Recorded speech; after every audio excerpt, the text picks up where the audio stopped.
everyone for staying till the end, and thank you, Aya, for the invitation. It's really nice to be here and to hear you all speak. It was such a generous and generative call that, Aya, you made for the conference, and I hope that I can say something that can respond to it well. I feel a little inadequate after the two really great and kind of situated presentations. But I thought what I'd do today is maybe speak in a more abstract fashion, so I'm not necessarily going to show any of my work. It's going to be playing in the background, but I'm not going to talk directly to it. Instead, I wanted today to just consider this notion of the after effect as a way of attending to catastrophe. So as I wrote in my abstract, there's a kind of lingering quality to the after effect, much like the image that is left burnt onto the retina from looking too long at the sun. It's a kind of mixture of blinding light and dark. And this kind of scrambling of the image and the disorientation and forms of mirage it can produce suggest a complex relationship between the catastrophe and its representation. And I think we've seen a lot of that over the past couple of days, so I'm somehow repeating some of the things that people have already said. But I think in the overexposure of certain images of spectacular violence, whether it's the ruins of Gaza or the apparently nameless victims of violence, catastrophes have always they've always been mediated and narrated through particular forms of representation. And so in order to think about the representation of catastrophe, I feel like we almost have to go back to an even more fundamental question, at least that's what I'm thinking now, which is that of aesthetics.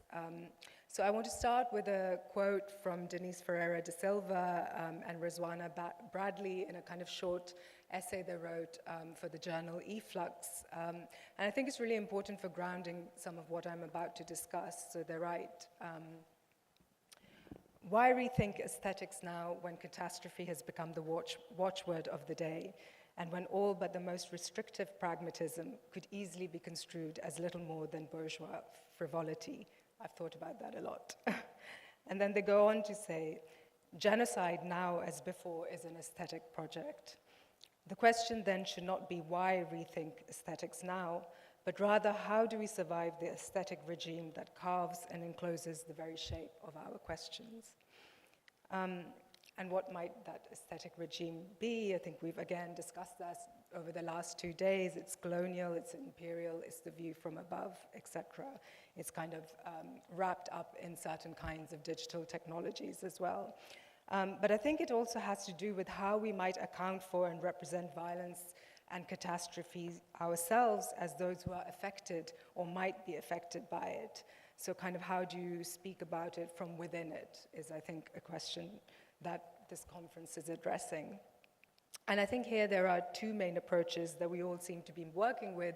Certainly they're the ones that I also work with, and that are actually quite difficult to step beyond. So the first one would be a kind of evidentiary mode, so accounts of instrumental violence, whether that's violence kind of, meted out onto the bodies of people, onto landscapes, so whether that's spectacular violence or the kind of slow violence that seeps through landscapes as degradation or in bodies as exhaustion.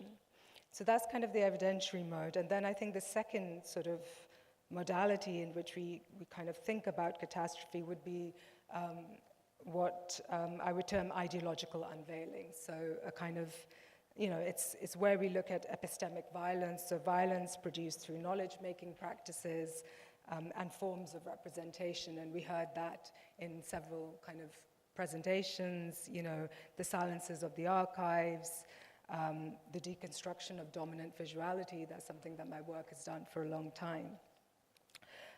But somehow I think both center the violence that they're opposing, and for very good reason, in the sense that they are trying to show how violence operates and are therefore incredibly important as kind of strategies, so not taking away from any of that.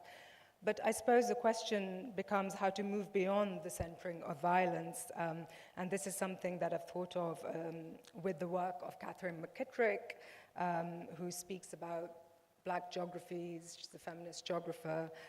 And she sort of asks, how we can move beyond what she calls the sole spatial analytic of violence. And that is incredibly important for thinking through the thematic of the conference that our panel has been given, that of enduring catastrophe. Because I think one has to then move beyond an analysis of violence towards the forms of life and living that emerge through the labor of endurance.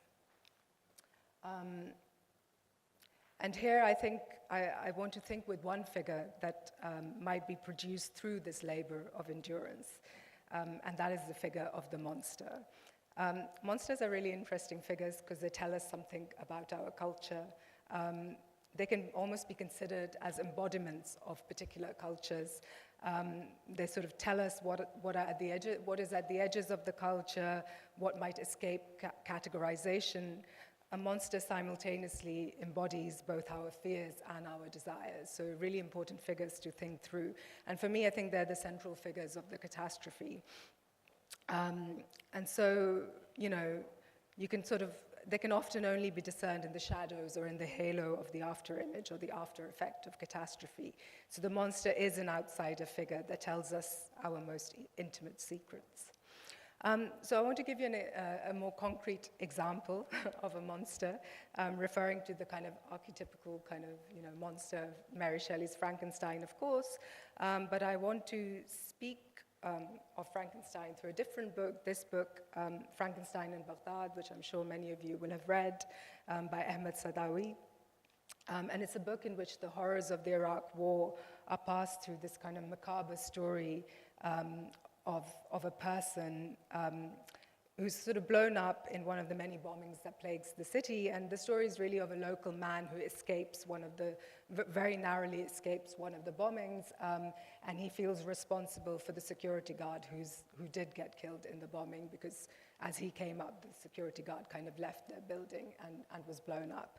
And so after this happens, the man, the protagonist of the story, whose name is Hadi, decides to kind of take the body of the security guard because it's obviously blown up into bits, and he's worried that he won't get a proper burial because the body is in bits. So he takes it, and then over the period of a few weeks, he sort of stitches the body together with other parts of bodies of people that have been blown up in the various bombings that are, completely plaguing Baghdad at that time.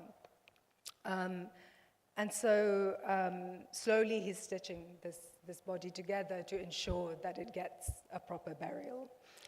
He uses parts of the bodies of others that have been killed in the violence that engulfs the city until he gets a complete corpse. But then this patched figure is brought back to life when a lost soul enters it, because the lost soul has lost its body and needs a body in order to kind of come to rest. So this monster, who's made up of all these body parts, has the memory of the deaths of all those whose body parts it contains. And it starts to seek revenge on all of those that have brought war, sectarian violence, and misery to the city, but also particularly seeking revenge on the people who have killed the people whose body parts the monster is made of. And as the story unfolds, it's really, a story. It's a kind of blistering critique of the USA's imperial war in Iraq. The monster is both a product of and a form of resistance to the catastrophe of imperialism. And its story is an example of how situations of extreme violence can be considered without resorting to ideas of victimhood evidenced through verifiable facts. And so the monster speaks about himself through these two figures of the madman, and I'm quoting from the novel. The monster sort of says, "The young madman thinks I'm the model citizen that the Iraqi state has failed to produce, at least since the days of King Faisal I.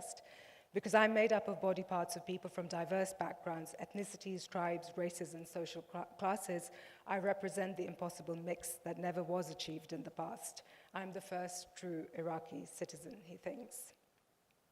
The old madman thinks I'm an instrument of mass destruction that presages the coming of the savior that all the world's religions have predicted. I'm the one who will annihilate people who have lost their way and gone astray.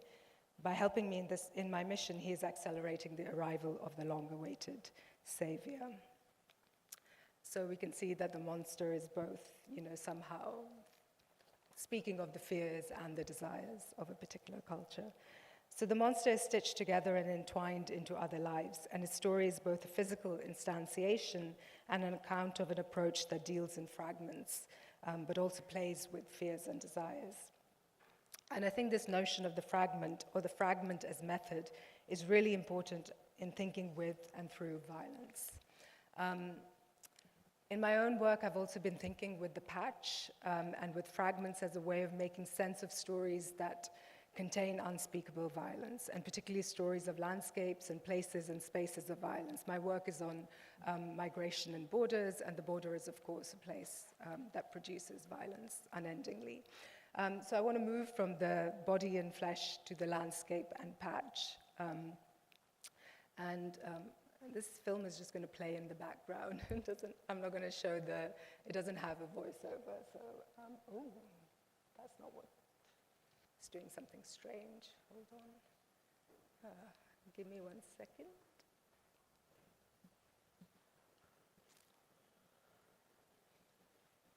It's kind of off the screen for some reason. Can I just come out of the... I know. What shall I do? If we just come out of the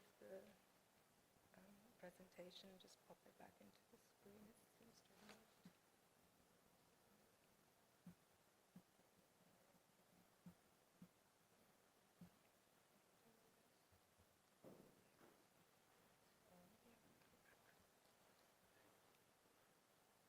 I knew I shouldn't have bothered with this, but anyway.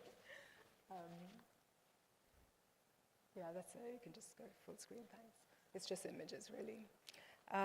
So I borrowed the term patch from Anna Singh, who appropriated it from landscape ecology. Oh, it's still off the screen, but it's okay. You get the idea. It's not important.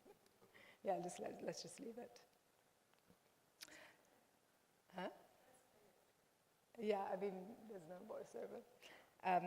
Sorry, so I'll go back to the patch. So I borrowed the term patch from Anna Singh, who appropriated it from landscape ecology, where it is used to describe patterns of landscape structure.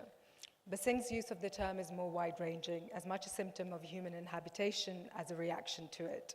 She uses it to notice and describe anthropogenic changes on our collective planet that occur through processes of what she calls simplification and exploitation. So Singh is really explaining these processes. So she uses, the plantation model of agriculture to explain these processes of simplification and exploitation. So the plantation, of course, relies on one crop only and is designed around the exploitation of both people and land.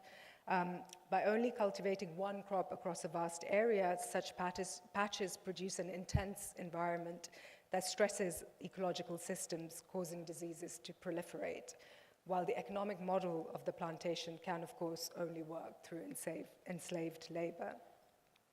So in attending to human habitation and its effects on the planet understood as patches, Singh urges us to consider the way many different systems coexist and overlap.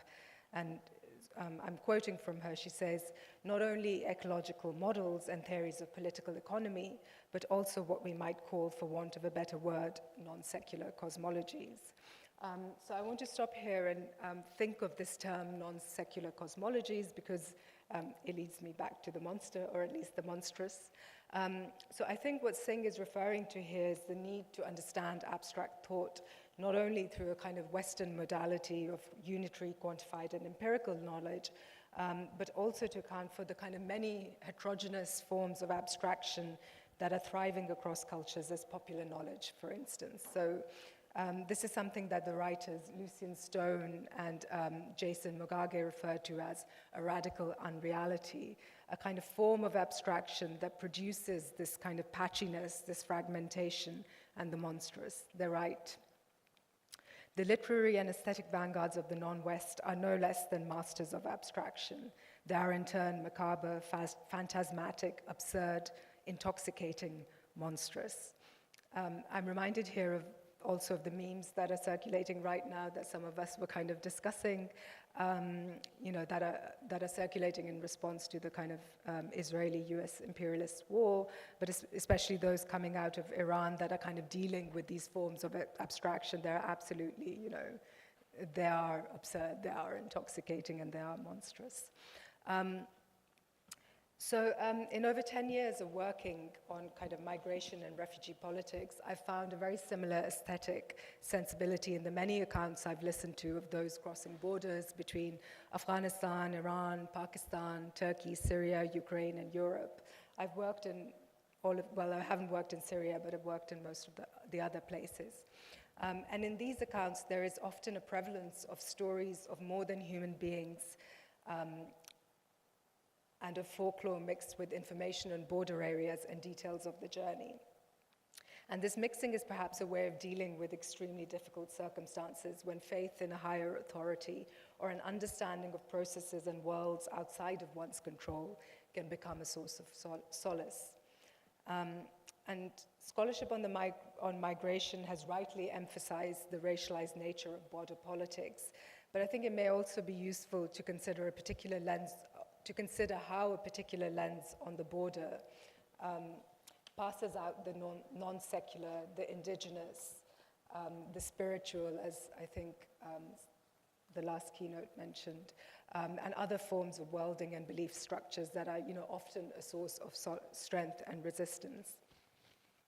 And in my work on migration and displacement, I've attempted to bring across such knowledge rooted in the experiences of people moving across borders, combining it with an understanding of the myths, stories, earth, air, and moisture that constitute the places they pass through and that are the worlds of those who inhabit them.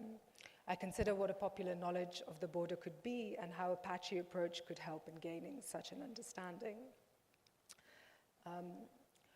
For undocumented migrants, the border, understood in all of its complexity, is a locus of catastrophe, and as such it appears in their accounts as a spectral entity. Yet all relations are a form of exchange, and border crossers haunt back the border. These hauntings can be heard in the words and phrases people use. They speak of their journeys as paddle or on foot. The places along the way might be khwabgahs, dream houses. The anecdotes and advice on which many rely are considered as secrets passed along from one person to another.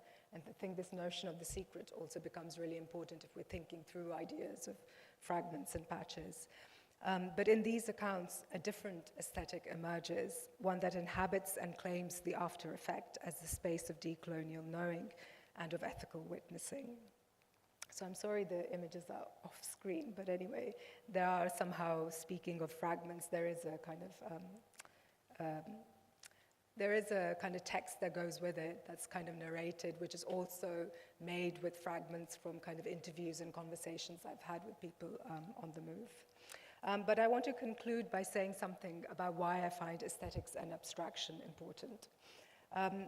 So I've mostly thought about this topic through my own context of Pakistan, but also through a kind of long-term engagement with migration and displacement, as I mentioned, a topic where there is a lot of violence and a lot of focus on that violence.